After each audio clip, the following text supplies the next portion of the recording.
It's the summer of 1945 in Bradford, Yorkshire. The war is over, but the city still wears its scars. Smoke drifts from factory chimneys, settling over narrow streets lined with terraced houses, their bricks darkened by years of soot. Children run along the cobbled roads, their voices bouncing off stone walls. Among them is a small boy with round glasses, a mop of blonde hair, and a head full of pictures. His name is David Hockney.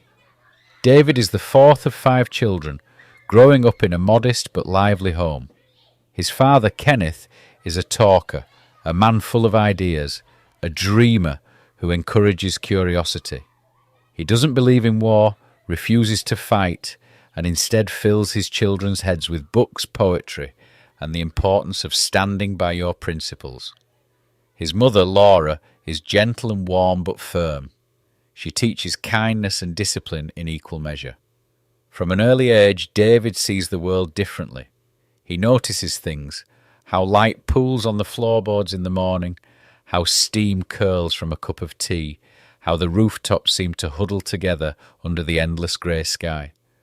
While other children play with marbles or kick balls through the streets, David sits with a pencil in his hand, sketching.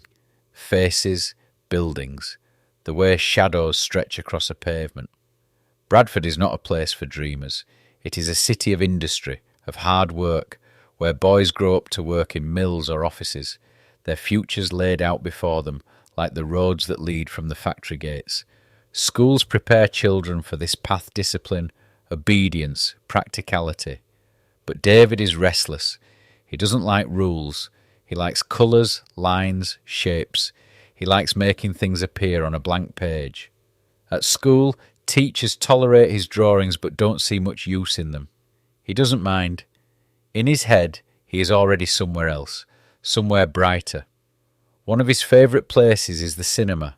Bradford's picture houses offer an escape, a burst of Hollywood technicolor in a world still shaking off the dullness of war. He watches, transfixed, as impossibly blue swimming pools shimmer on screen, as golden beaches stretch toward an endless horizon. Everything in these films is different from what he knows. The sky is bigger, the water is brighter, the people move freely, unburdened. He goes home and draws, not just what he's seen, but how it makes him feel.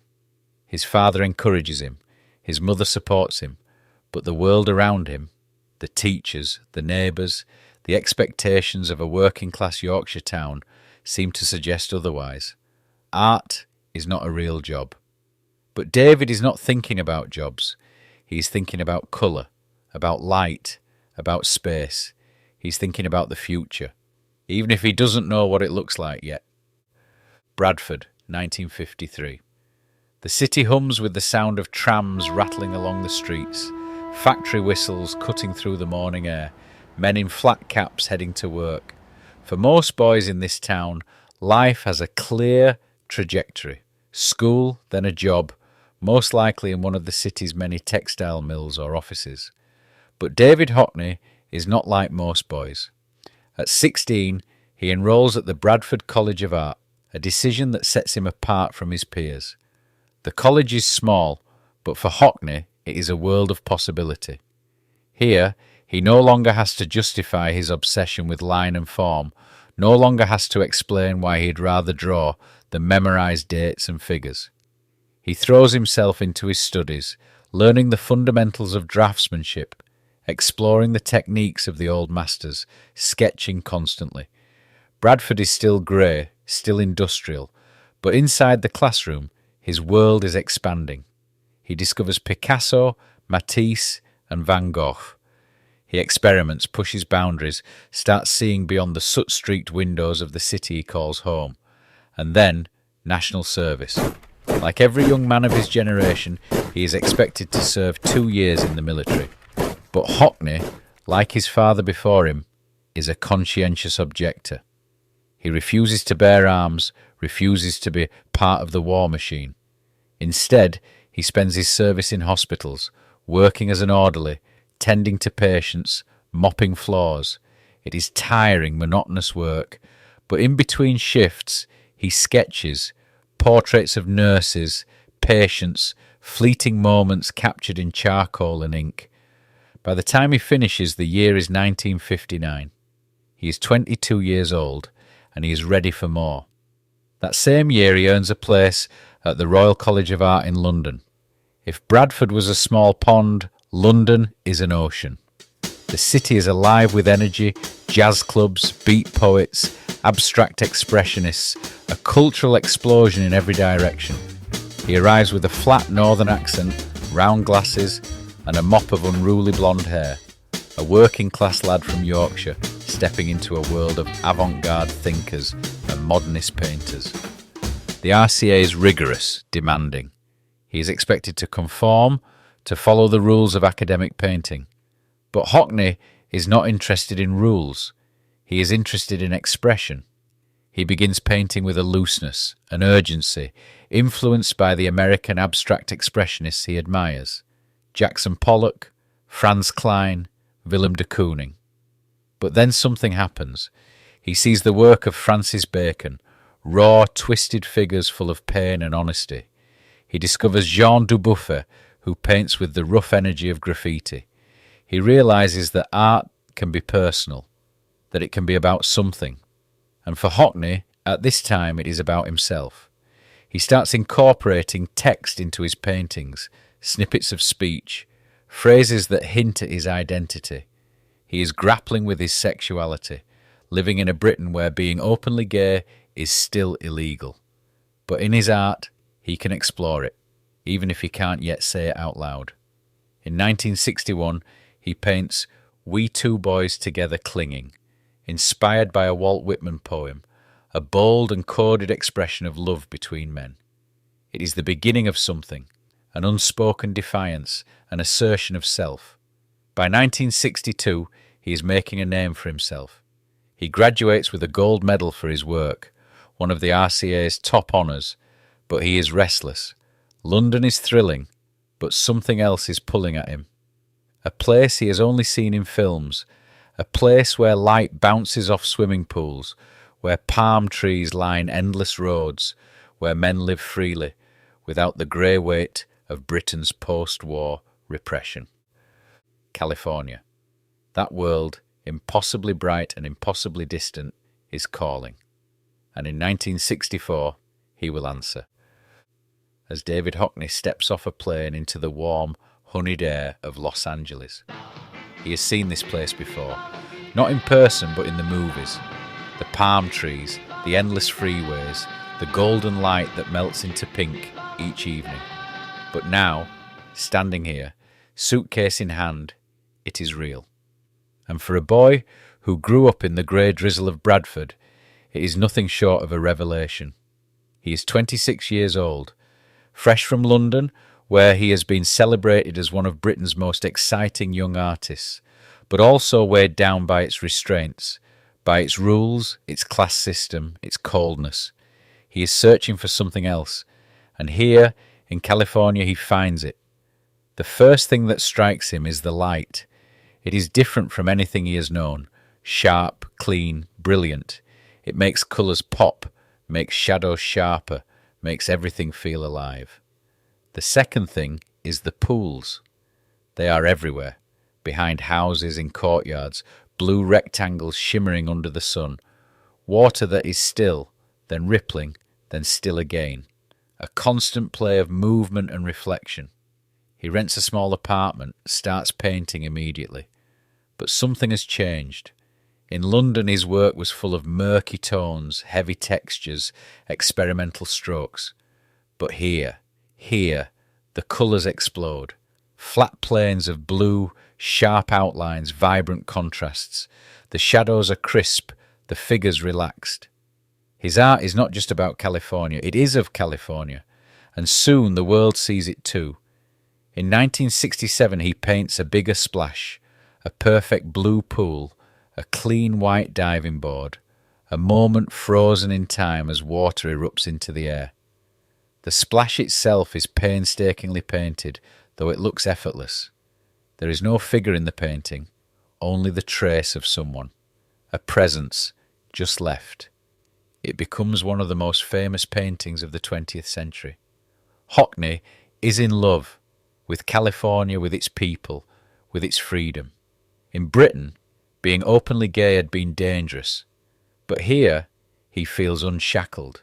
He finds love, companionship. He spends his days painting and his nights in the bars of Santa Monica and West Hollywood in the company of writers, actors, and fellow artists. He is drawn to people, to intimacy, to the quiet details of relationships. His portraits reflect this. Paintings like Mr. and Mrs. Clark and Percy, where a couple sits in their London flat, a cat at their feet, a scene so still yet full of unspoken tension.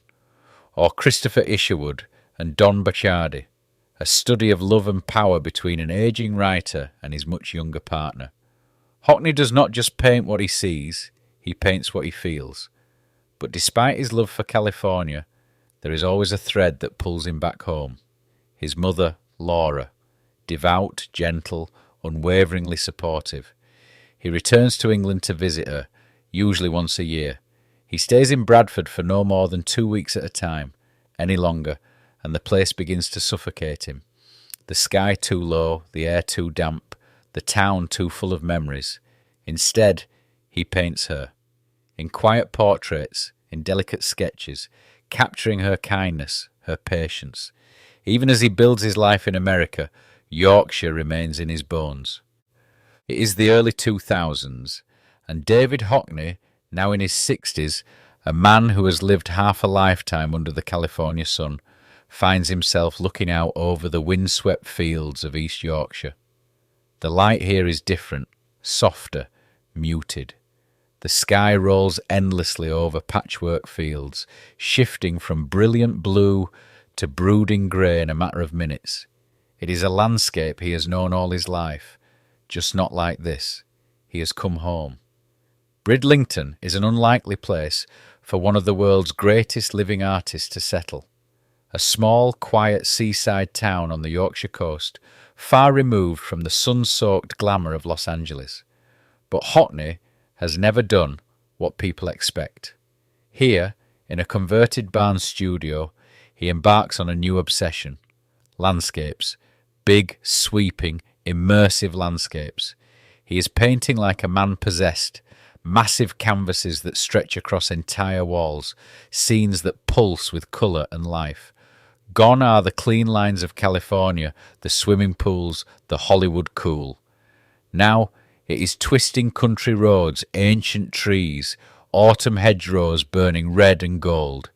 He is painting the land of his childhood, but with the eyes of a man who has seen the world. For years he roams the Yorkshire countryside, sketchpad in hand, absorbing the rhythms of the seasons. Winter frost, spring blossoms, the golden haze of summer, the skeletal branches of trees in November, standing stark against a silver sky. He paints it all, and when traditional methods won't do, he turns to something new, technology. Hockney has never been afraid to experiment, and now he embraces the digital world with the same curiosity he once brought to acrylics and oils. First, he sketches on an iPhone, then an iPad. His finger becomes the brush, the screen his canvas. He creates hundreds, thousands of digital paintings, each one capturing a fleeting moment of nature. A sunrise over a Yorkshire field, a storm rolling in, the first buds of spring breaking through the frost. Some in the art world scoff, but Hockney doesn't care. He has always believed that how you make art is far less important than why. And as long as he can create, he will. But even as he throws himself into his work, tragedy strikes. In 2013, a young assistant, Dominic Elliott, just 23 years old, dies suddenly in Hockney's Bridlington home after taking a lethal mix of drugs. The shock is profound. Hockney retreats from public life. For a time, it seems as though the vibrant energy that has fueled him for decades has begun to fade. But art, for Hockney, has always been his way forward.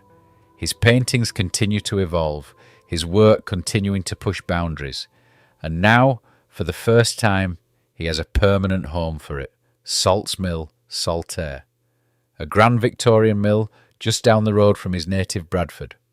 Once a factory, now an art space, it has become the single greatest collection of Hockney's work in the world.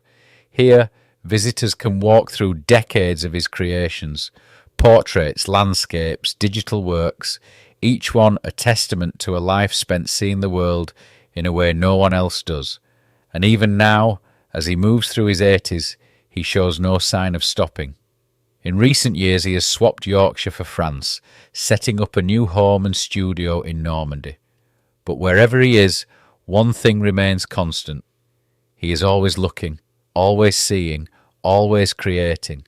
Because for David Hockney, art is not something you do, it is something you live. And as long as he is here, in this world, he will never stop.